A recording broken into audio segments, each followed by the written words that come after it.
जहां इजराइल पर तुर्की का एक्शन नजर आया है और किस तरीके से इजराइल पर तुर्की भड़का है। तुर्की ने अपना राजदूत अब वापस बुलाया है और बमबारी रोकने के लिए तैयार नहीं है इजराइल, ये कहा जा रहा है। चेतावनी बेअसर होने के बाद ये पहला एक्शन माना जा सकता है, क्योंकि तेल अवीव से अपने राजदूत को वापस बुलाने को लेकर जिस तरीके से खबरें आई हैं, अब राजदूत वापस बुलाने पर तुर्की की तरफ से जो कहा गया है उसी को लेकर ये बड़े बयान सामने आए हैं और ये बयान चेतावनी के तौर पर है, क्योंकि बमबारी रोकने के लिए इजराइल तैयार नहीं है और चेतावनी भी बेअसर होने के बाद ये पहला एक्शन मान सकते हैं। हालांकि राजदूत वापस बुलाने पर तुर्की की तरफ से क्या कहा गया ये भी जान लीजिए। इजराइल का असली चेहरा दिखाएंगे, गाजा में युद्ध अपराध साबित करेंगे, ये बड़ी बातें कही जा रही हैं। और तुर्की जिस तरीके से इजराइल के खिलाफ बोल रहा है, इजराइल का असली चेहरा बेनकाब करने की बात कह रहा है, उसको लेकर ये आज बड़ी खबर आई है, जहां ये भी कह दिया गया कि गाजा में युद्ध अपराध साबित करके रहेंगे।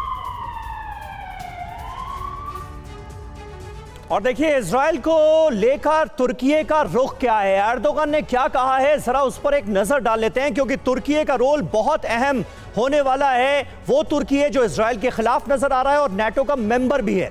युद्ध अपराधी, पागल, सनकी, आतंकी, क्रूर, बर्बर, कातिल, नरसंहारक, इस तरह के अल्फाजों का इस्तेमाल किया गया है इजराइल के लिए तुर्की की तरफ से। और खास बात सुरभि ये कि हमास जिसने इजराइल पर बर्बर हमला किया उसे आजादी की जंग लड़ने वाला भी बताया एर्दोगन। क्योंकि फॉर्मर एम्बेसडर सोनी सर हमारे साथ हैं, आप ज्यादा बेहतर बता पाएंगे, क्योंकि तुर्की का ये रुख इजराइल को देखते हुए, हालांकि इसका एक इतिहास भी रहा है, लेकिन आज के इस सिनेरियो में इस तरीके की बयानबाजी किस और संकेत देती है? देखिए तुर्की का जो स्टैंड है वो समझना चाहिए, क्योंकि वो नेटो मेंबर्स हैं। exactly. तो वो बिल्कुल ही ऐसा स्टैंड नहीं ले सकते जो कि नेटो के मेंबर्स के बिल्कुल ही खिलाफ होगा। लेकिन उनको इस प्रकार के जो स्पीचेस दे रहे हैं, जिस प्रकार के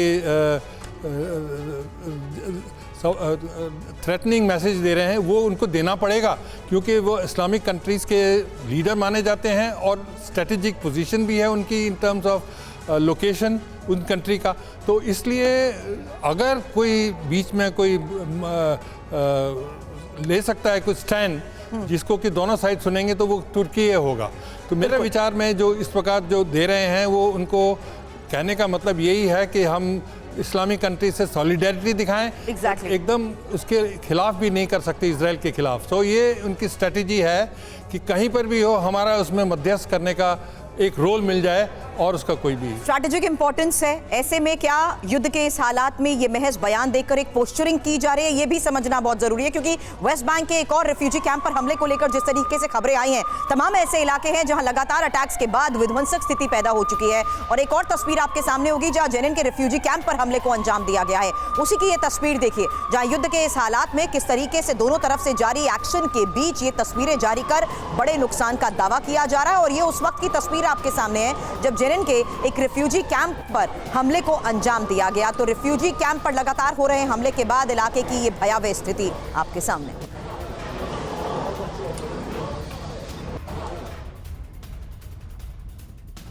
और वेस्ट बैंक के तमाम इलाके भी लगातार सुलग रहे हैं। जेनिन में हमास का आईडीएफ पर हमला हुआ है। अल कसाम ब्रिगेड जो कि हमास की मिलिट्री विंग है, उसने बमबारी कर दी है। जेनिन बटालियन और आईडीएफ के बीच भीषण जंग किस तरह से हो रही है इस इलाके में आप देखिए।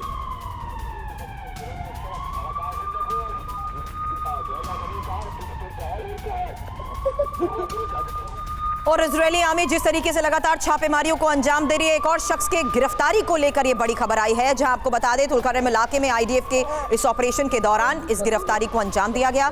फिलिस्तीनी मीडिया ने गिरफ्तारी को लेकर दावे किए। लेबनान पर इजरायल के भीषण हमले को लेकर खबर आई, जहां दक्षिणी लेबनान सीमा पर हमला हुआ है और हवाई हमले से कैसे इमारतें तबाह हुई। देखिए, काले धुएं का ये गुबार दूर दूर तक नजर आ रहा है, जिससे ये साफ हो गया कि किस तरीके से इस इलाके में भी हमलों को अंजाम दिया जा रहा है। ये दक्षिणी लेबनान सीमा पर हुए धमाके की तस्वीर आपके सामने।